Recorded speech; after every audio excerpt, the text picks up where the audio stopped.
By 2030, all new cars sold in the UK must be electronically driven.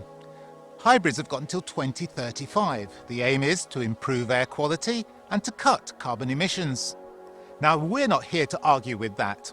We're here to ask one very simple question, and that is, does the advent of electric vehicles really take away the fun of driving? Now, on my left, we've got a Mazda MX5, in its day, the world's best-selling sports car. On my right, we've got a state-of-the-art electric vehicle, the Genesis GV60. So let's make one thing clear, this is not a direct back-to-back comparison. The question we're here to tackle is, can this electric vehicle be as much fun to drive as an accomplished petrol engine vehicle like the Mazda MX5?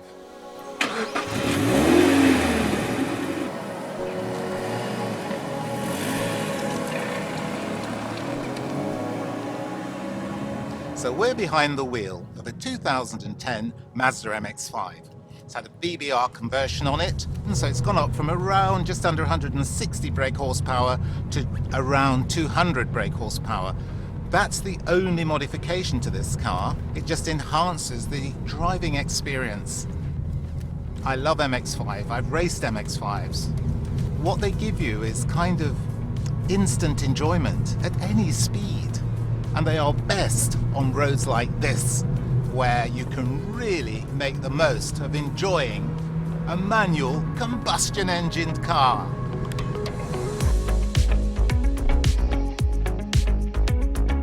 It's a very, very winding road ahead. We've got 6 gears, I'm using 4th gear just to temper my speed into the bend, keeping the car balanced and controlled. Tight bend coming up, change down, heel and toe, get it raw, it's the oral sensation as well as the rooted seat in the pants driving experience. Now, I don't know, but to me, an electric car is really just about press and steering. But this one is about noise, it's about engagement, it's about feel, and it's about fun. The MX5 is not a particularly fast car. That doesn't really matter. You can have all the fun you need working within speed limits. You can enjoy yourself at 60 miles an hour. You don't need to go any faster. Now for me, for modern day driving, isn't that all you need? I'm picking up speed and I'm picking up nice and gently. I'm coming up to a bend. I know I can ease off in 3rd gear just to get the kind of speed that I need. Now I can put down the power.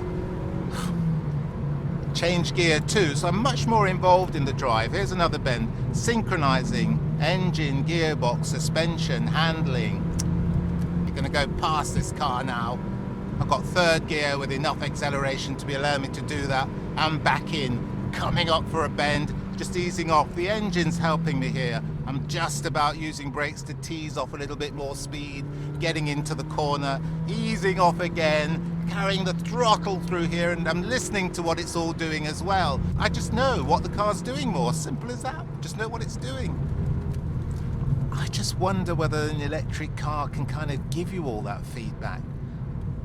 Is it a car that makes you want to go out and drive it and enjoy it like this, or is it a car you go and just do boring journeys with, plug in somewhere and then go back home? God, I think I'd rather die. Right, let's try this. So all you get is music and everything lights up, which is nice, but it's certainly different. I'm not going to start with any prejudices. I'm just going to say, fine, is this car fun to drive or not?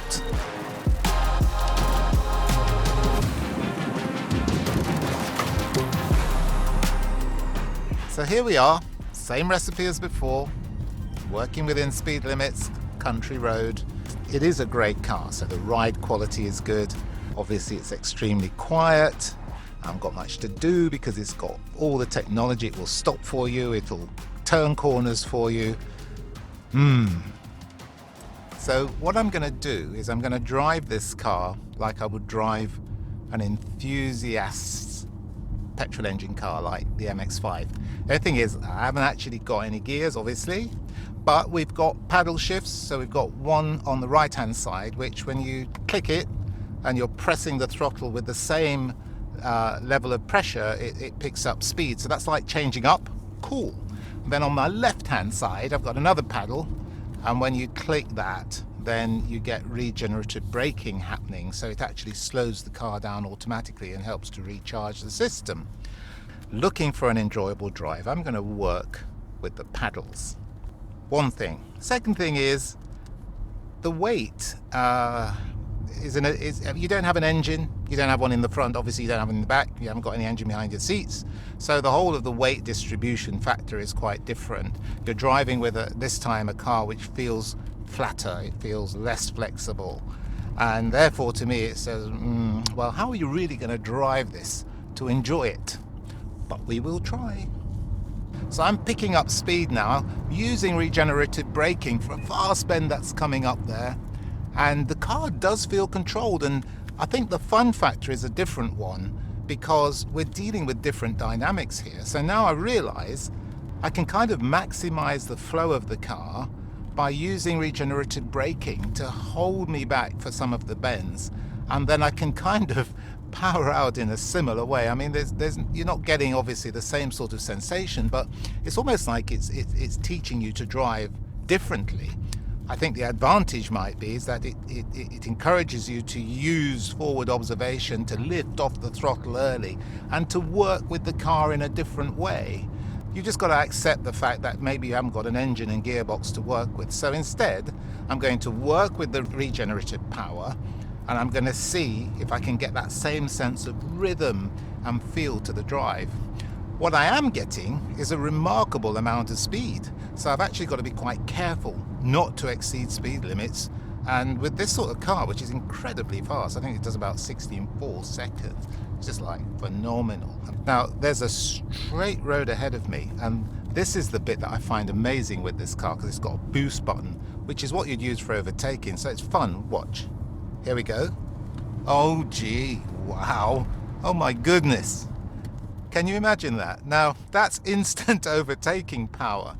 So what I'm enjoying now is not so much traditional driving fun as we know it, but kind of the futuristic experience. And that is a car that is tremendously fast, but you need to drive it in a different way. That means trying to get myself to be more attuned to what the car is doing and to enjoy the drive. I've actually got to recognize that maybe the weight isn't in the same places, that instead of having up changes and down changes, I'm actually working with regenerative braking. And if I don't, I'm not really 100% sure that I'd have so much confidence in going into bends fast as I would with an engine that gives me, if you like, more of a talkative experience and more feedback. So is the world of driving fun dead with an electric vehicle? I would say no. You just have to learn to drive the cars differently. You'll get a different type of satisfaction. It's by no means as much fun. It's just different.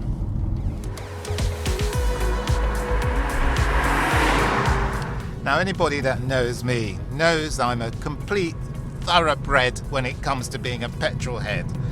I love petrol engined cars, especially manual cars. But let's face it, the environment is saying that we need to change. I've got no objection to that. All I'm saying is, let's just hope that an electric car of the future can be as much fun as I'm having now driving a petrol engined car.